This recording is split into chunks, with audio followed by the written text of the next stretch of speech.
Welcome to the Ignited Recovery Podcast, a new way forward for anyone looking for answers but feeling left out. If you've been searching for empowerment, triumph, and purpose, you've found them right here. You won't hear the same solutions, and you're not going to have any excuses to fall back on, because Ignited Recovery allows heroes to rise and become their best selves. I'm Dr. Adi Jaffe, and I can't wait to be your guide on this journey. Are you ready to become an ignited hero? Hello, everybody, and welcome to this episode of the Ignited Recovery Podcast. I'm away from home, and so not only will Sophie not be here today, but she's nowhere around. I'm at an event really focusing on how to do a better job at helping the people I'm trying to help, which is fun because I get to record this episode for you. And I shared this on an Instagram post today, and it really has just resonated so much in my head that I feel like I have to share it with you. And it relates a little bit back to some of the most basic kind of principles of what makes our Ignited Recovery secret so different, like the fact that quitting is not the thing you've got to focus on, and that there is no lost cause and everybody can get better, and that all the relationships you feel like you've destroyed can come back. It relates back to that to some extent, but it goes even bigger picture, higher level than that. And I'll start out by just saying that what I keep getting from people are questions about, what do I do? How do I beat my addiction, right? What's the best tool? What's the best technique?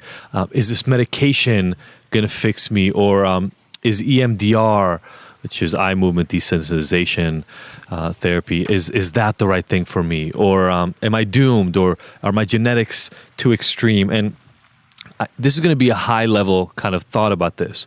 But I need you to stop trying to learn what to do to fix your addiction.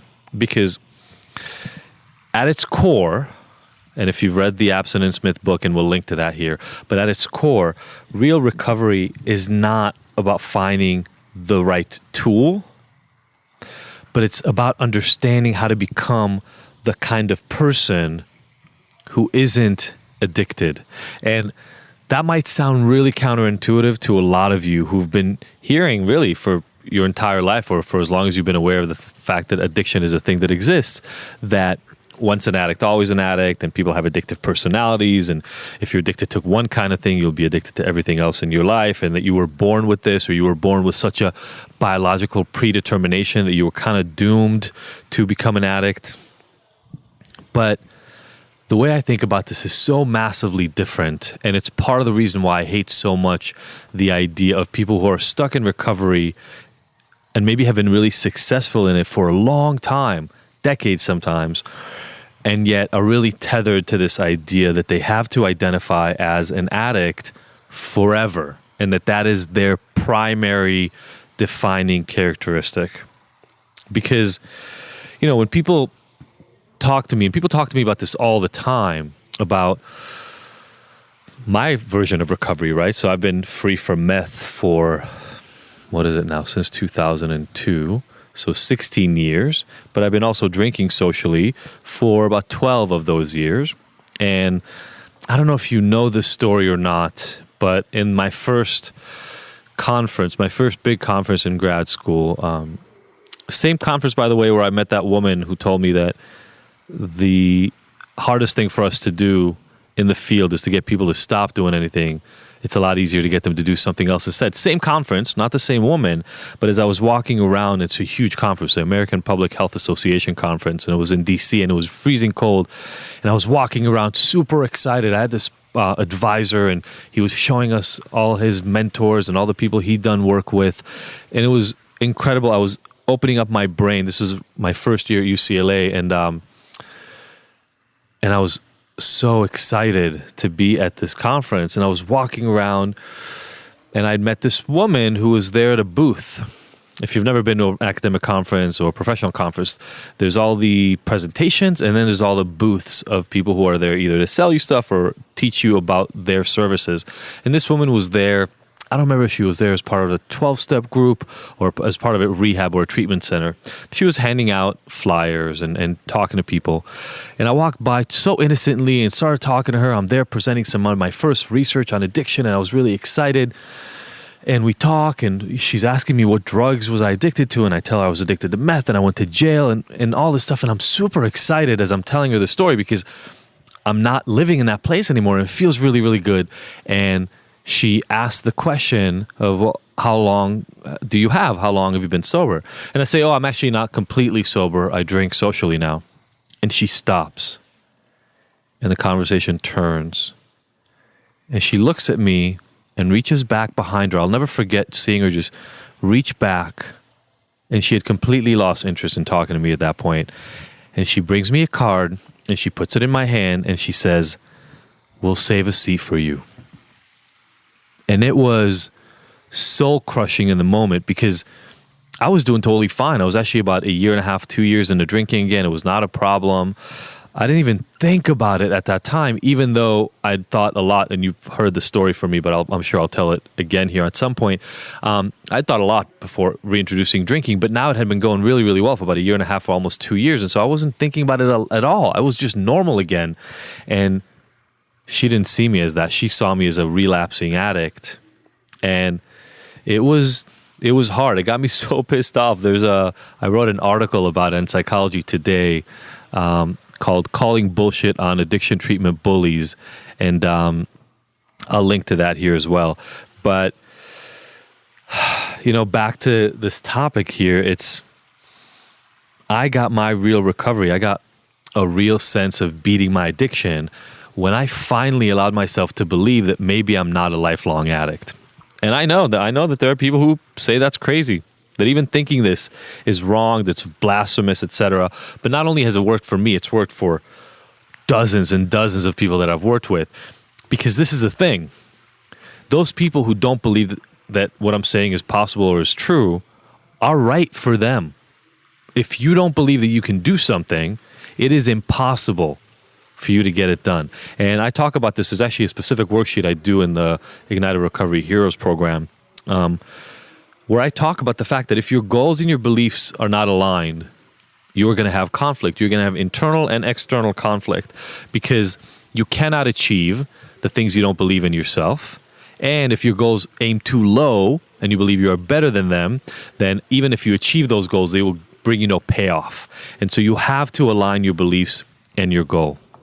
You have to, because if you don't do that, you are going to end up living a disingenuous life. And whether you're sober or not, that's going to feel terrible. And so I know people who come to me having been sober for years and still lost in their sobriety and not feeling like they're really recovered. Why? Because they still feel like loser, piece of shit, useless, lying, unmotivated addicts, but just ones that are holding on to sobriety. And that's why when I wrote The Abstinence Myth, I say right in the book, I have nothing against abstinence. It's just that abstinence is not the fix. And so when people come to me and say, well, do I need meditation or a specific kind of pill or an injection, or is it a kind of therapeutic approach that will do this for me? I know that they're looking for the next thing that'll fix them, just like they were looking for alcohol to fix their anxiety, like I did, right? I thought that alcohol had fixed my social anxiety, but it hadn't. It just made sure I didn't have to fix my social anxiety. It made sure that I could still hide behind it. And then years and years and years later, that hiding resulted in a really terrible addiction that ended me up selling drugs and ending up in jail. So you can't run away from this shit. You never will be able to run away from this shit. And I don't care, like I talk about in the book, if it's your biology, your psychology, your environment, or your spiritual misgivings. I don't care which ones of those or the mix of them, as I talk about in the book, that is bothering you in this moment. The fix is not about only finding a given tool. Every once in a while, maybe this is like a caveat, every once in a while I meet somebody who literally went into a surgical procedure or had severe pain, was administered pills for that, and got physiologically dependent on opiates in particular. And maybe there's a subset of some of those people who are not really hiding from anything. And so if you're one of those, there is potentially that caveat. But for the vast majority of people that I meet, The real recovery is on figuring out, how do I become the person who isn't addicted? Now, that might sound ridiculous to you and like something that can never happen, or it might sound super simple and maybe oversimplified, because I get that from people sometimes too, but it's neither, right? It involves really looking deep. I just talked to somebody about this tonight here. It involves looking deep inside of yourself and doing a real assessment, right? In the book, I talk about this as the honest exploration component, and understanding, why is this happening? If you don't know why your addiction is taking shape, if you don't understand how you got to where you are in this moment, that is the first step you got to take. And there's nothing else to do until you understand the why, the deep why, honest exploration. How did I get to this moment? Once you understand that, you now know what it is about yourself, your journey, the thing that has brought you here, your biology, psychology, environment, or spiritual standing that has brought you here. That is, you now understand the underlying causes, the real, at least at this layer, because we can always do this again and more and get deeper and deeper and deeper. But at this layer that you just understood, you now know what is quote unquote wrong. Recovery is about addressing that. And to address that, typically what you end up having to do, first of all, is make peace with it. Because a lot of those people that come to me and say, well, what is it? Is it meditation or a pill? They're still trying to find a way to not deal with the underlying issue. Like, if I just have to take a pill, do I not have to deal with the trauma I experienced as a child? Because that pill will take away my alcohol cravings. Or if I do meditation, will that calm me enough so that I don't get stressed out and have to take drugs? And the answer is no. Meditation is just going to give you more awareness. How many of you right now who are listening have tried meditating and it just made you more anxious? Meditation is not a tool that makes you calm. Meditation and mindfulness practices in general are about awareness. Through that awareness, by, let's say you're doing a breathing meditation, through that awareness and repeated practice, what you really get is the ability to connect to what is going on, what is wrong, what is troubling you. And then you have to get set on the work to actually address those real issues. And so I think this is really profound, and I think it's profound just because everybody addresses things in a completely opposite way. People actually say that you can never become a person who isn't addicted, but that's bullshit.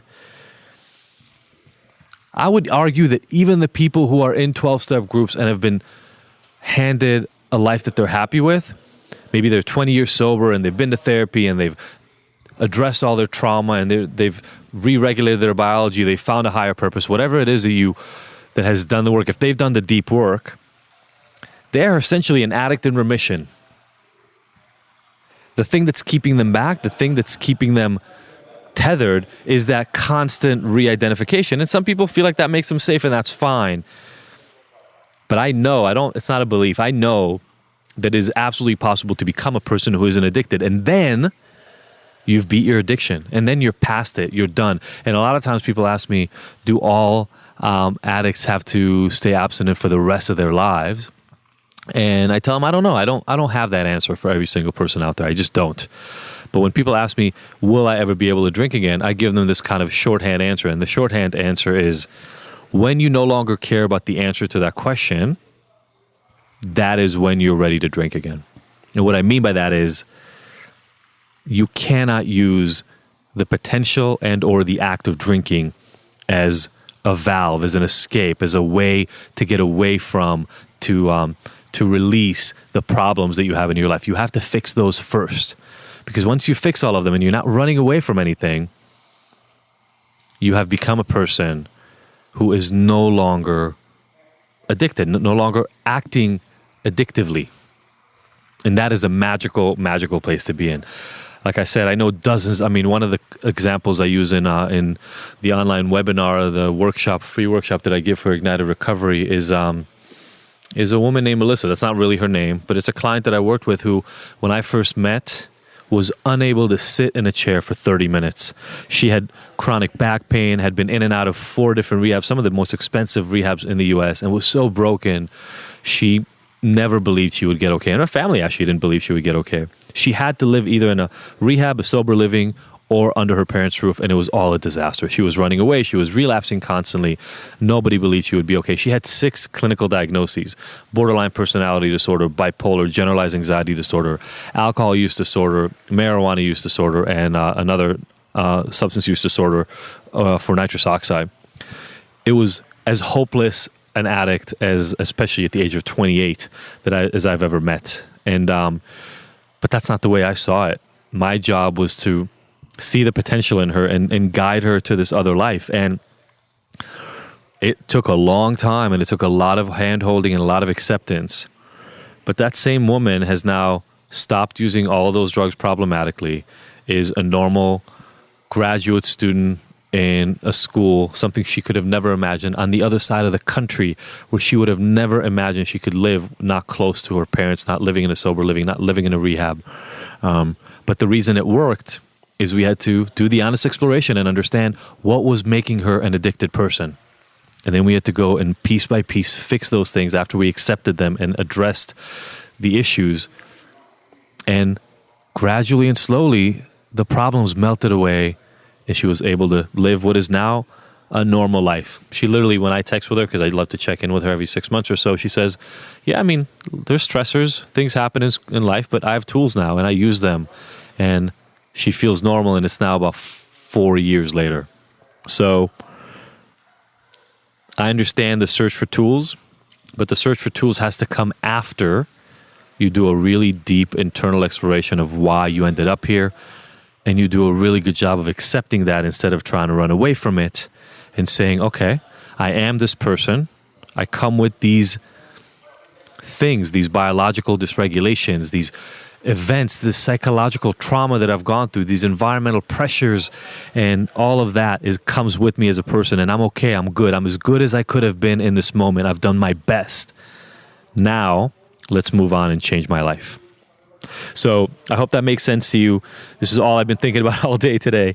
I want to still keep it short because that's my promise to you on these Friday episodes. Thank you all for tuning in. Please, please, please, if you like this, take a screenshot, tag me, tag Ignited. So at ignited.me on Instagram, at Dr. D. Jaffe.